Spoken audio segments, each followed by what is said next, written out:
Et maintenant, je vous propose d'accueillir Nadine Yachouchi, directrice Microsoft 365, pour parler employee expérience. Et qui mieux placé que Microsoft avec ses solutions pour en parler comme priorité finalement de la rentrée 2021. Nadine, bienvenue.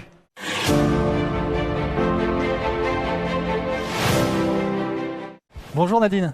Bonjour Guilhem. Ravi de vous retrouver sur la scène du Hub Lab au Hub Institute pour ce update Future of Work. On va parler ensemble maintenant de travail hybride, de relations maintenant de plus en plus de bureaux hybrides aussi au travail. Comment elle se définit chez Microsoft, cette nouvelle approche du travail ? Alors comme on l'a vu dans la session précédente, oui. On ne va pas revenir sur le bureau hybride et ce travail hybride qui va se faire de plus en plus entre en physique et à distanciel. Pourquoi l'expérience déjà collaborateur ? Ouais. Donc employee experience en anglais, expérience collaborateur. Pour une simple raison, c'est que on l'a vécu quand on est tous passés en télétravail. Aujourd'hui, en fait, le travail n'est plus où je vais, mais vraiment ce que je fais. Ouais. Et donc, il est très important pour les entreprises de bien comprendre en fait ce que c'est que cette expérience collaborateur. Donc, comment elle se définit pour une entreprise de manière très simple sur 3 piliers. La première, c'est comment l'entreprise véhicule la culture de son entreprise et de ses valeurs à travers des touchpoints très particuliers, l'onboarding, les grands événements, les bénéfices employés. La deuxième partie, c'est que met l'entreprise à la disposition des collaborateurs pour qu'ils puissent s'épanouir professionnellement. Par exemple, quel est le chemin de formation qui sont proposés, quelles sont les mobilités internes ou externes qui sont proposées. Et puis le troisième pilier qui est comment l'entreprise met à disposition des collaborateurs et des managers les moyens de performer, que ce soit la pénibilité, réduire la pénibilité des tâches ou être capable de mieux gérer en fait son emploi du temps et sa performance. Donc voilà pour l'expérience collaborateur. Pourquoi elle est importante aujourd'hui ? Parce que en revenant sur les bureaux, et je pense à la rentrée parce que là les vacances vont passer, beaucoup d'entreprises, et on l'a vu précédemment, vont vraiment se reposer la question de comment je vais vivre ce travail hybride, et je pense que ça fera une énorme différence entre les entreprises qui apprendront de toute cette partie et qui mettront à disposition et travailleront cette expérience collaborateur d'un côté, et d'autres qui vont tenter peut-être de revenir sur leurs acquis et qui perdront peut-être leur talent, puisqu'aujourd'hui les collaborateurs cherchent justement cette nouvelle expérience. Alors Microsoft est un acteur, s'il en est, des changements au niveau du travail, des modes de travail. On l'a vu avec la suite Office il y a quelques décennies, on l'a vu avec Teams particulièrement cette année.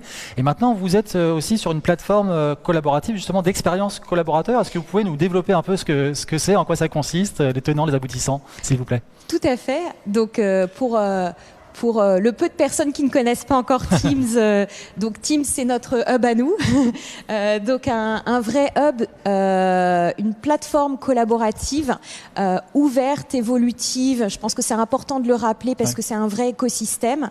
La particularité de Teams, c'est que c'est un environnement, c'est le nouvel environnement de travail pour justement avoir cette expérience employée et qui nous permet vraiment de travailler dans ce monde hybride. Pourquoi évolutif ? Parce que Teams apporte en première brique, c'est une plateforme de communication, donc vous pouvez faire du chat, des coups de fil, des réunions. Ensuite, ça devient une plateforme de collaboration avec de la co-création, des équipes virtuelles, physiques. Et puis la troisième brique, c'est une plateforme de service.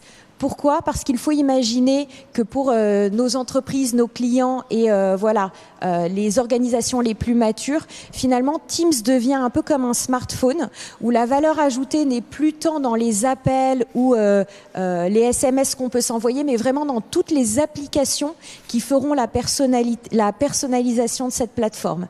Et donc dans cet environnement de service, c'est là où on va pouvoir avoir des briques de travail hybride, qu'elles soient des briques de formation, des briques de bénéfices collaborateurs, et donc quelques briques qui seront faites par nos partenaires et d'autres qui seront faites en propre par Microsoft comme Viva. Donc si je peux rentrer un peu dans Bien le sûr, détail de c'est le Viva. moment. Et vous aurez une masterclass avec Floriane tout à l'heure pour rentrer bien dans les détails de ces 4 modules. Donc Viva sont des briques de service qui améliorent et qui apportent un bénéfice collaborateur dans cette expérience. 4 briques donc. Une première brique qui est vraiment Viva Connection sur une meilleure communication avec les collaborateurs. Viva Insight qui permet de mieux gérer son temps pro, perso et sa performance. Une autre brique qui s'appelle Viva Topic pour aller mieux échanger toute l'intelligence collective, aller trouver les sujets qui nous intéressent. Et puis la partie qui est Viva Learning pour aller vraiment explorer toute cette partie de chemin de formation et aller se former au mieux, au bon moment et sur les bons sujets. 4 briques, comme autant de piliers qui seront développés dans la masterclass par ailleurs. Si cela vous intéresse, n'hésitez pas à vous inscrire, c'est important pour pouvoir assister à cette masterclass. On va vous démontrer un petit peu l'outil, la plateforme. Alors, un des enjeux clés aussi, c'est la sécurité, évidemment. C'est des remontées que vous avez très régulièrement, en général. Qu'est-ce que Microsoft fait pour pouvoir adresser justement ce sujet dans ses nouveaux services ? Alors, c'est une très bonne question. On est un peu court de temps parce qu'on pourrait en parler pendant des heures, mais si je voulais me focaliser sur 3 sujets, ça serait vraiment l'identité, la sécurité et puis les informations personnelles et confidentielles. Donc déjà, ce qu'il faut savoir, c'est que Teams, comme Viva, comme tous nos produits Microsoft embarquent de la sécurité de manière native. Ça, c'est très important puisque du coup, quand on va utiliser Teams, ça repose déjà sur des briques et une plateforme de sécurité très importante. Pourquoi ça l'est plus ? Parce que dans ce monde hybride, la sécurité est déportée sur chacun des collaborateurs.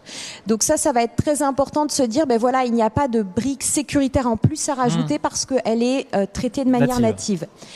Je vais vous parler de ces 3 piliers. L'identité, c'est très important. Pourquoi ? Parce que la manière dont vous êtes, enregistré en tant qu'individu dans votre organisation, si vous utilisez Viva, si vous utilisez Teams, en fait, vous n'avez pas, par exemple, besoin de vous reloguer, faire un login password parce que toute votre gestion identitaire, en fait, est déjà traitée en native. Et donc, vous avez une expérience sans couture sur cette partie qui vous garantit, en fait, qu'il y a une cohérence et une sécurité de votre entreprise sur votre identité qui est passée même dans ces applications. La deuxième partie, qui est la partie sécuritaire, effectivement, aujourd'hui Teams, donc c'est une plateforme qui possède de l'encryption bout en bout sur les communications, et du coup cela s'applique et s'étend aussi sur toute la partie de nos briques qui seront développées sur Teams, qu'elles soient propres à Microsoft ou par nos partenaires. Et puis la partie des informations, on va parler par exemple de l'information de vos données quand vous voulez gérer votre emploi du temps. De la même manière, si toutes les recommandations par exemple que Viva Insight peut vous faire en disant tiens, je vois que tu devrais te bloquer du temps pour telle ou telle activité pour rester bien focalisé, toutes ces informations ne sont vues et disponibles que pour chaque collaborateur. Donc en fait, il faut imaginer que Microsoft met à disposition un assistant personnel pour chacun pour pouvoir en fait les aider et que ces informations elles ne sont redistribuées qu'aux collaborateurs. Parfait. Effectivement, le temps est court et je disais c'est un peu frustrant, mais du coup on pourra le développer aussi par ailleurs, évidemment, Nadine. Pour conclure, quelle vision portez-vous sur le futur de l'expérience client ? On va dire, allez, à 5 ans. Chez Microsoft. Alors, moi je suis très optimiste là-dessus. On l'a vu, il y a vraiment le meilleur des 2 mondes à tirer entre le monde physique et le monde digital. On parle beaucoup, dans le retail du phygital et je suis convaincue que c'est une vraie expérience aussi qui s'applique aux collaborateurs. Je pense que un des faux pas qu'il ne faut pas faire, c'est penser qu'on va juste retraduire le monde physique dans le monde digital. Et c'est important en fait de créer de nouveaux services qui seront capables de prendre appui sur les 2 mondes, c'est-à-dire toute la partie scale, intelligence artificielle du digital, pour laisser de la place à l'humain quand on se vend en physique. Donc aussi comprendre les codes de chacun des 2 mondes. Exactement. Parfait, très bien. Merci beaucoup Nadine, à très bientôt Web Institute. Merci à vous. Bonne journée et bon update.